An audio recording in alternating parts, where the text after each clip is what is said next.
I recently overheard a woman on the subway telling her friend that her toddler swipes everything in their house, the table, books, plates, and even her own mother, trying to make her disappear like an image on the touch screen. The story got me thinking that for many of us, our knowledge of what's going on behind that glossy display isn't much more than a toddler. There are many touchscreen technologies, but the most commonly used are resistive and capacitive. The resistive screens literally resist your touch, but if you press hard enough, you can feel the screen bend slightly. This is what makes the resistive screens work. There are two layers in resistive touchscreen, the conductive layer and the resistive layer. These are separated by tiny dots called as spacers. The electric current runs through the yellow layer at all times, but when you touch the screen, the resistive layer comes in contact with the conductive layer.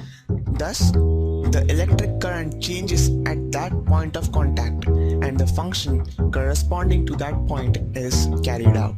Resistive screens are durable and consistent, but they are harder to read because of multiple layers which reflect more ambient light.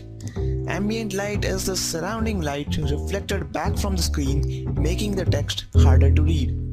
Unlike resistive touch screens, capacitive screens do not use the pressure of your finger to create a change in the flow of electricity. Instead, they work with anything that holds an electric charge, including human skin.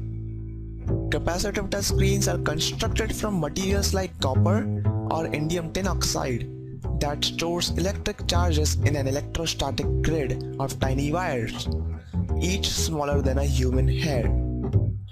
There is a glass substrate, a conductive layer, a protective coating, a controller, and electrodes at the corners. The electrodes apply a low voltage to the conductive layer, creating a uniform electrostatic field. When a finger hits the screen, a tiny electrical charge is transferred to the finger to complete the circuit, creating a voltage drop at that point of the screen. The location of this voltage drop is recorded by the controller, and this is how capacitive touchscreen works.